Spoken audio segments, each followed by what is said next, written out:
Wink world, party time, excellent.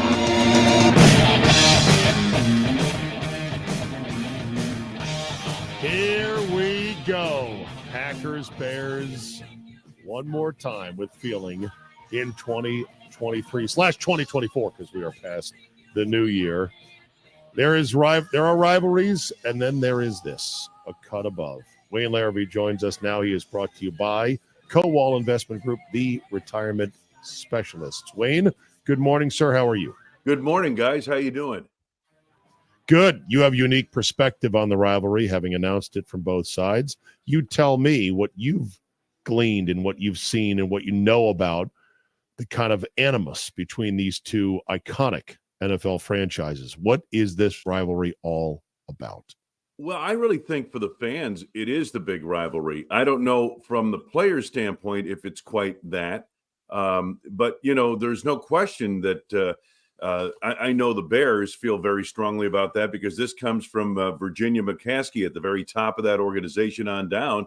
And I think a lot of it has to do with whoever has been in control. And the Packers have been kind of in control of this thing for 30 years. So it burns pretty bright for the Bears. But I do remember back in the 80s when the Bears were rolling, how big it was for Green Bay and how intense it was when Forrest Gregg took over the Packers and how they upped the ante in that rivalry. And so, I think really the team that's struggling, the team that's down in the rivalry is the team that really feels stronger about it, I think, more than anything else.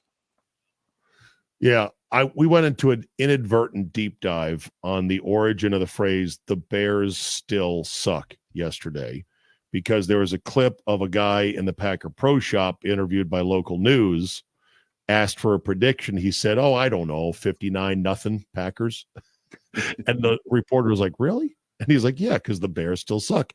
And I said, where did that phrase originally come from? We went back to the song, the polka song that was in 1991. And the belief is, Wayne, that it was after the 89 instant replay game with Mikowski to the end zone to Sterling Sharp for a 14-13 win, that following that game, some fans started making T-shirts that said, upon further review, the Bears still suck. That was our inadvertent deep dive yesterday. I went back and looked at it. In fact, the Bears didn't still suck back then. They were about to suck. The 4 years prior to that game, they were averaging over 10 wins a year, and the Packers were averaging 5 wins a year. So it's kind of funny that phrase grew out of a period in which the Bears were dominating up until 89. Go figure. Go figure. Exactly right. All right. I got a question about blitzing here for the Packers. Joe Barry was more aggressive with it against Jaron Hall and the Vikings last week. And I wonder if that is going to be a similar approach this week. Would you advise it against Justin Fields or not? Yes, but you'd have to be disciplined in your blitz. And the reason for that is that Justin Fields, he'll beat one guy. Okay. If you get a guy free and he gets to Justin Fields, chances are Justin Fields is going to beat that guy. Physically, he's going to get away.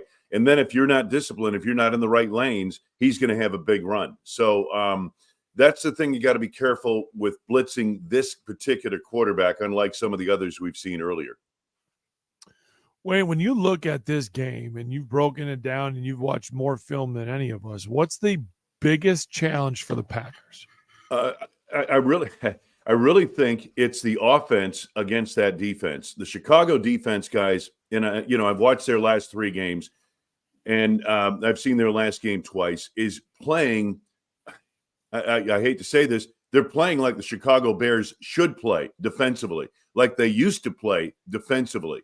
They're flying around the 2 inside linebackers, Edwards, whom you know very well, Butchie, as a Wisconsin guy, and Tremaine Edmonds, who's in from Buffalo, really playing extremely well on the second level. Montez Sweat has made a huge difference up front with their pass rush and their secondary. The cornerbacks going into the season, I had a note on my boards going into the season that really the secondary was probably the strength of this defense going in, and it still is. I mean, Jalen Johnson is an all-pro for a reason, or a Pro Bowler for a reason, and they played really well. They're tremendously opportunistic. The Packers, the one thing they can't do is give the Bears extra chances, and that's what that defense has done. They've taken the ball away at an alarming rate in the last 9 weeks. I think so. We talk about that, and I agree with that. But offensively, then, is Aaron Jones the key for this team? And we've seen what the young wide receivers have done. But is Aaron Jones your go-to? Is that the key player on the offense? Then, if that's the matchup you're looking at, well, understand something about the Bears' defense. They're number one against the run in the league. They give up 84 yards a game. And I went back to check it. The Bears give up 84 yards a game, 3.72 yards per attempt. So I said, well, what did the 85 Bears do? They gave up 82 yards a game, 3.6 yards per attempt. Yeah. So they're playing at an extremely high level in the running game. You can't go away from it. It's a strength for the Packers to get Aaron Jones on track and make some plays, but it's not going to be easy going that way. I think really what they want to do is probably run a little bit at Montez Sweat, take the steam out of him, and also work the second level in the passing game, although Tremaine Edmonds is a very good pass coverage linebacker. But I think there's some spots to be worked over in the middle of the field on the second level of the Bears defense. Wayne, I wanted to ask you earlier in the show, Butchie brought up a point of, all right, so now we have everyone coming back, and even if they're not at 100%, a lot of people are saying, they're going to play. But the games when we had some people out, we saw the younger guys step up and play really good games. Do you think there's anything to the argument of, I know that we're paying this guy a lot of money, but this guy's playing well right now, and we should keep it how it is? Boy, Josh, you kind of bring up a thought I had, especially at Carolina when I saw the cornerbacks, out there, and I saw obviously Eric Stokes and Jair Alexander, and they're paying Alexander more than anybody else in the league at that spot. And then Eric Stokes is a first-round draft choice. They're trying to get on track. And the following week at Minnesota, they run out Carrington Valentine and Corey Ballantyne. Neither of whom were drafted anywhere close to the first round. And you know what? Right. The result was a little bit better, wasn't it? I thought. I think if he's in the right space, okay, then you want him out there. Eric Stokes is on injured reserve. He obviously wasn't ready. They tried to get him ready with a couple of starting spots. It just didn't work. I think they're going to be better off with Carrington Valentine opposite Jair Alexander. All right, rapid fire. Here we go. Daniel Carlson has a 45-yarder to win.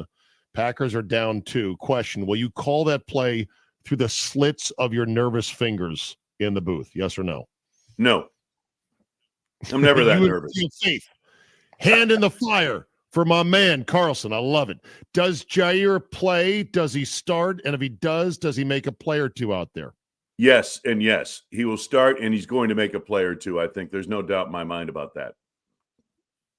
Okay, can the Packers lose this game and have LaFleur escape without any reputational damage? In other words, how big of a game is this for Matt LaFleur?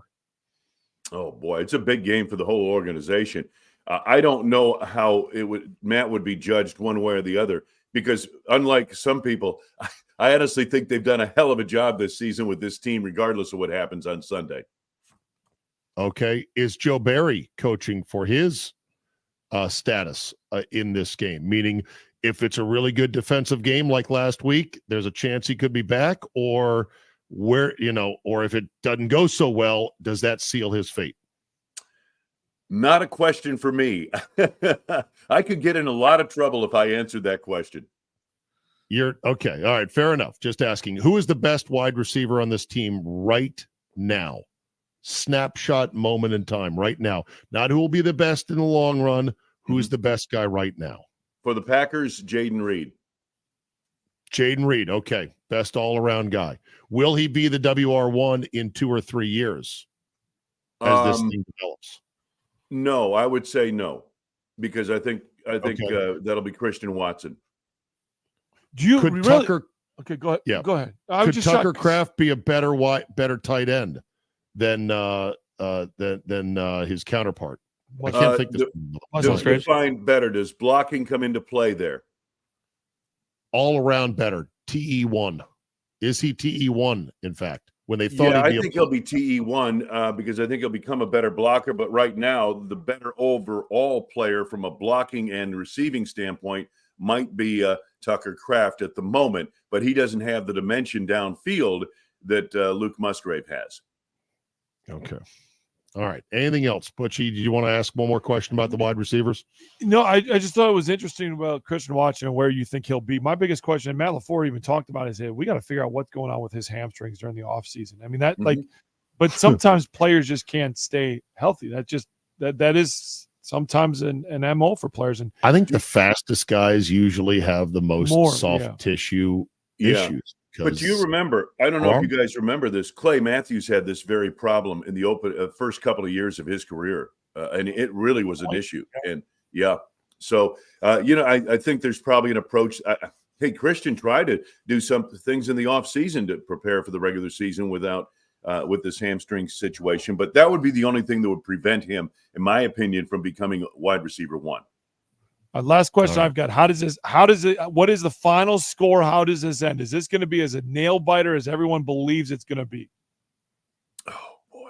When does the dagger come? When does the dagger call come? That's my biggest question. I'm so bad at this. I think the Packers will win the game, but I think it'll be pretty close. I think it'll be down to the wire. I really do. I'm thinking 25, 23, 21, something like that. It'll be a one-score game. The dagger comes when you'll know it when you see it, and you'll hear it when Wayne says it. And to my knowledge, you have never issued a premature dagger in your career. Yes or no? No. Okay. So you've never had a dagger. You never had to pull a dagger out, in other words. Oh, yes.